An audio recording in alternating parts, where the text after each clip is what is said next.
Bienvenidos a su canal, soy Fátima Ramírez, gracias por acompañarnos. Si les gusta la información ya lo saben, suscríbanse. Los consejeros del INE vuelven a vociferar en contra de la cuarta transformación de Morena y de la Secretaría de Hacienda después de que les dieran palo para no darles más recursos. De todo esto vamos a estar hablando porque también la Suprema Corte les da palo para no modificar la pregunta de revocación de mandato, que hace unos días Marco Cortés, y a través de las redes sociales se difundió un video donde claramente se escuchaba cómo le daba órdenes a sus diputados y senadores de convencer a los ministros y cabildear que votaran para modificar la pregunta. Arrancamos con toda esta información, no se debe permitir. Incluso tenemos al machuchón de la Unidad de Inteligencia Financiera, Pablo Gómez.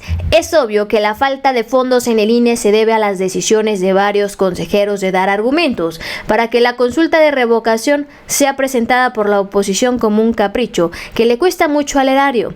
No hay que engañar, los fideicomisos del INE son ilegales. Es una cuestión que incluso la oposición no quiere debatir en el Congreso de la Unión. El tema de que el INE, sin facultad alguna, creó estos fideicomisos y ha estado engordándolos de todo el dinero que le suelta a la Secretaría de Hacienda, porque de órganos autónomos no tiene nada, porque dependen directamente del dinero federal.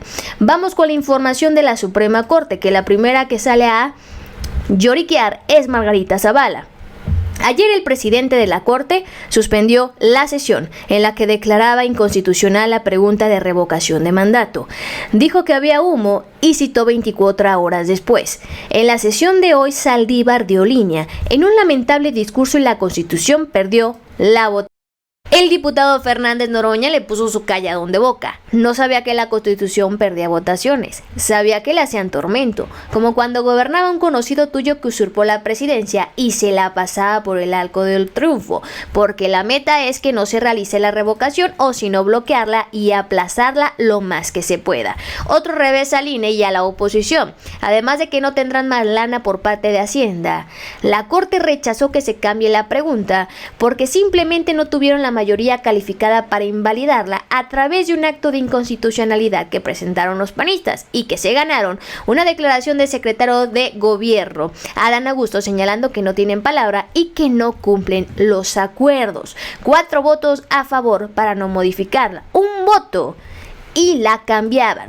El ministro Jorge Mario Pardo plantea modificar la pregunta, así como eliminar una parte de ella. La parte de la pregunta que estaba contemplada en este proyecto siga en la presidencia de la República, pero este no logró los votos necesarios. Los ministros que decidieron que la pregunta era válida fueron los siguientes: Arturo Saldívar, Juan Luis González Alcántar, Jazmín Esquivel y Loretta Ortiz, que es la ministra de la Suprema Corte que acaba de ser nombrada. Pero recordemos cómo Marco Cortés intentaba que sus legisladores y senadores golpeadores convencieran o sobornaran o pagaban a los ministros para modificarla.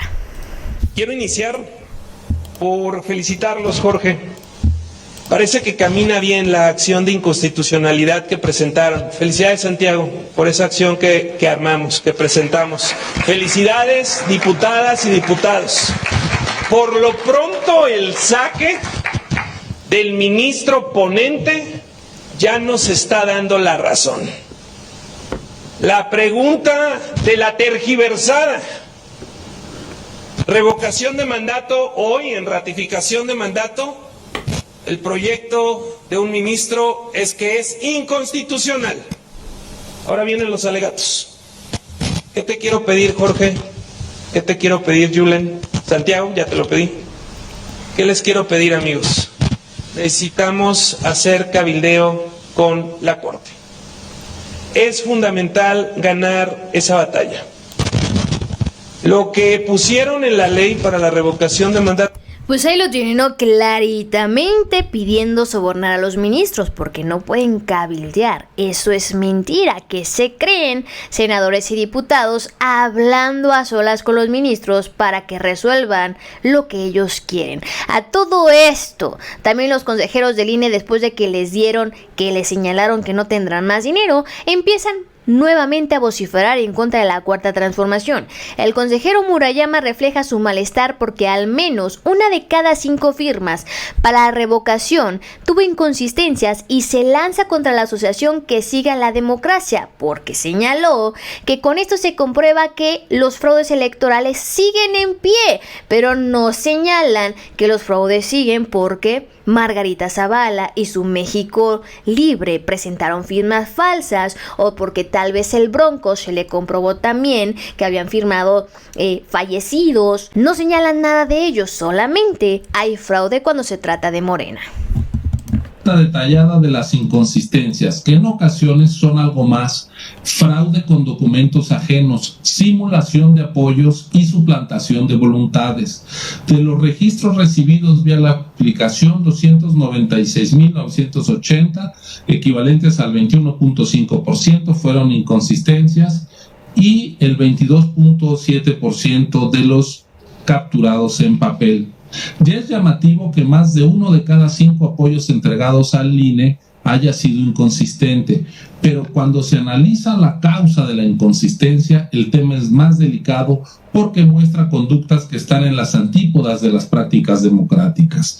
De los apoyos en papel que fueron revisados, el 100% corresponde a los que entregó la asociación civil Que Siga la Democracia.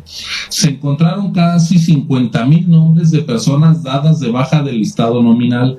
De ellos, 28,480 eran personas cuya credencial dejó de ser vigente por tener más de una década de antigüedad. Además, se presentaron apoyos de casi 18,000 personas que causaron baja del listado por defunción.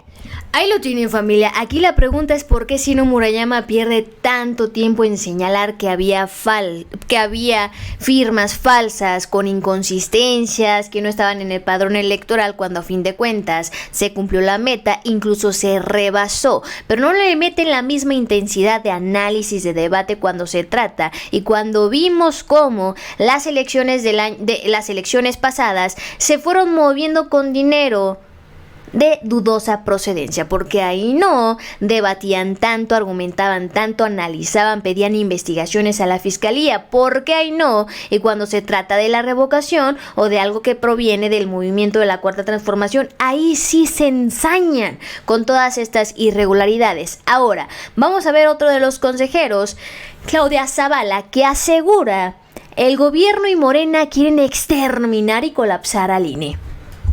Señalando que en este momento existen denuncias penales en contra de algunos colegas y de mi persona por las decisiones que tomamos en forma pasada, de manera colegiada, en el ejercicio de nuestras responsabilidades constitucionales. Esas denuncias son claramente una forma de intimidación, una intromisión en la vida interna de un órgano constitucional autónomo y, sobre todo, una manifestación autoritaria. No dejaré de recordarlo mientras sigan existiendo, porque creo que resulta de la mayor importancia que esa arbitrariedad quede debidamente registrada en la crónica general de este proceso y de este momento histórico que estamos viviendo. Lo que está en el fondo de esta campaña de confrontación del gobierno y su partido contra el INE nada tiene que ver con los presupuestos o con la realización de la consulta de revocación de mandato, que por cierto vamos a hacer a pesar de las maniobras que existen para entramparnos. Lo que está en el fondo es la intención eminentemente política de exterminar al INE. En esos términos lo ha reconocido incluso un alto dirigente del partido en el poder.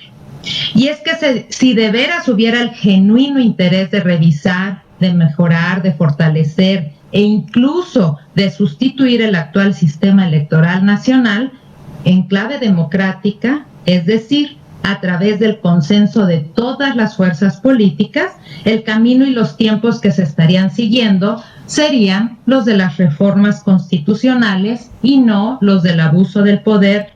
Pues yo creo que no está informada esta consejera, porque precisamente se presentaron a reforma electoral. o se hará la tonta que no sabe de la información? Pues ahí está, ¿no? Las tonterías que andan señalando los consejeros del INE. Claro, salvándose, parándose el cuello de que son muy demócratas. Otro, el consejero Roberto Ruiz afirma que ante día negativo para el gobierno del presidente, su administración intensificará campaña contra el INE. Dice que es para desviar la atención en otros temas que hoy se están revelando. La pregunta es, ¿para qué les pagamos a los consejeros del INE para que sesionen? ¿Para que sesionen y hablen en contra del presidente Obrador? ¿Para que hablen y sesionen en contra de otro poder, del poder ejecutivo? No les pagamos para eso, les pagamos para que agilicen el tema electoral, para que vean cómo modificar gastos, que el INE gaste menos, el padrón, que no se les esté vendiendo en el mercado negro. ¿Qué pasa? Y sigue pasando. Para que tanto defienden la expedición de credenciales para votar. Bueno, dedíquense a eso. No les pagamos para que estén sesionando y que solamente hablen, y el debate sea hablar mal del presidente y de Morena, porque también nos están dañando a nosotros, que muchos mexicanos votamos por ese presidente y votamos por ese partido. Vamos a escuchar. Lamentablemente, ante este día pues muy negativo para esa izquierda hoy en el poder, es muy previsible que se va a intentar intensificar los ataques a esta institución, precisamente pues para disminuir la atención en estos otros temas que hoy se están revelando.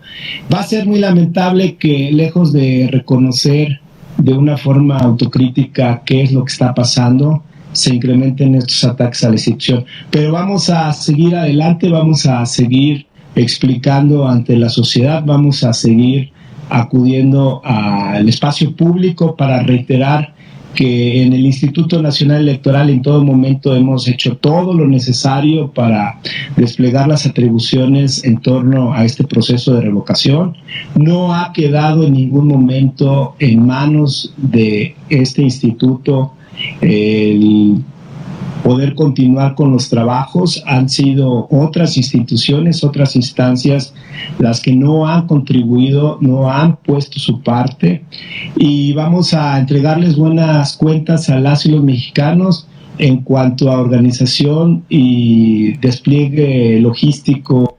Pues ahí lo tienen, no, pura mentira. Para empezar, ya señalaron que no habrá las casillas que deberían de hacer, que lo van a hacer como fue la consulta popular, van a quitar casillas porque Hacienda no les dio suficiente dinero para realizarlo, cuando ya se demostró que pueden hacer, que pueden ahorrar mucho recurso, pero no lo quieren hacer. Ahí está la información, familia.